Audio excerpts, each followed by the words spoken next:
Bismillahirrahmanirrahim. Assalamualaikum warahmatullahi wabarakatuh. Yang terhormat Ibu Wulan selaku dosen pembimbing mata kuliah Kebijakan Politik dan rekan-rekan mahasiswa yang berbahagia. Sebelumnya, perkenalkan nama saya Dita Purnama Putri selaku moderator beserta kelompok 9 yaitu Ayuni Fitriani, Dita Purnama Putri, Siti Hendayani, Haris Mustafa, Ilham, dan Yayas Maulana. Adapun topik yang akan kita bahas pada pertemuan kali ini yaitu analisis kebijakan publik.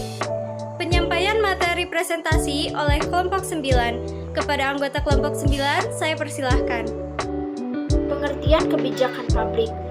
Menurut James Anderson, menyatakan bahwa kebijakan publik itu ialah sesuatu langkah tindakan yang secara sengaja dilakukan oleh seseorang aktor berkenaan dengan adanya masalah atau persoalan tertentu yang dihadapi. Kebijakan adalah sebuah ketetapan yang berlaku yang dicirikan oleh perilaku yang konsisten dan berulang, baik dari yang membuatnya maupun yang mentaatinya. Ini saya akan membahas tentang pentingnya analisis suatu kebijakan. Dengan adanya analisis kebijakan yang dilakukan, diharapkan mampu menghindari permasalahan yang bersifat politik. Dikarenakan analisis yang dilakukan dapat menyajikan informasi dan argumen secara menyeluruh sehingga dapat diterima oleh masyarakat. Tujuan analisis kebijakan publik. Ke-1, mewujudkan ketertiban dalam masyarakat. Yang kedua, melindungi hak-hak masyarakat. Yang ketiga, mewujudkan ketentraman dan kedamaian dalam masyarakat. Dan pada akhirnya untuk mewujudkan kesejahteraan dalam masyarakat. Analisis kebijakan publik juga digunakan untuk meningkatkan kualitas kebijakan yang dibuat oleh pemerintah. Memberikan informasi kepada pembuat kebijakan yang dapat dipergunakan untuk memecahkan masalah-masalah. Hambatan kebijakan publik. Pertama, hambatan kebijakan publik memungkinkan terjadi dikarenakan adanya berbagai kepentingan para aktor yang bermain di area perumusan dan pengimplementasian kebijakan. Ini menyebabkan suatu kebijakan yang telah dirumuskan melenceng dari goals atau sasaran. Kedua, ketidakmampuan sumber daya manusia, artinya dalam hal ini mencakup kualitas sumber daya manusia dalam bidang teknis dan administratif. Hal ini yang menjadikan masyarakat kadang menjadi bingung jika ada suatu kebijakan baru.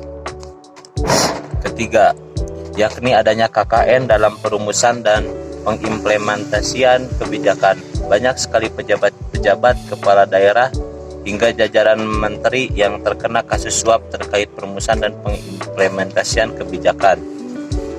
Keempat, yakni pola masyarakat yang heterogen. Hal tersebut akan mengakibatkan timbulnya persaingan dan prasangka dalam sistem masyarakat yang ada.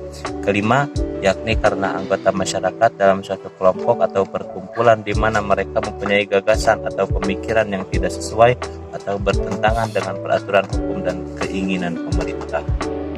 Saya akan menjelaskan studi kasus atau contoh analisis kebijakan publik. Kebijakan yang akan saya ambil yaitu bantuan operasi di sekolah atau biasa kita sebut dana BOS. Cara untuk menganalisisnya, yang pertama, kita harus mengetahui kebijakan tersebut. Jadi kita harus tahu dana BOS itu untuk apa. Yang kedua, apa tujuan dari kebijakan. Yang ketiga, bagaimana metode pendekatan dan jenis penelitian. Yang keempat, lakukan analisisnya. Dan yang kelima, hasil dari analisis tersebut.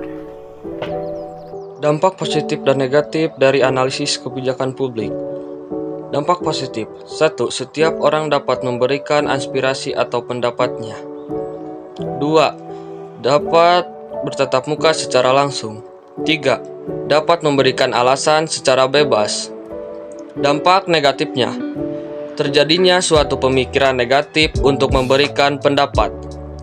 2. Hanya memikirkan diri sendiri atau disebut juga dengan egois. Demikian materi yang dapat kami sampaikan. Mohon maaf atas segala kekurangannya. Dengan ini saya tutup presentasi kali ini. Terima kasih atas perhatiannya. Wassalamualaikum warahmatullahi wabarakatuh.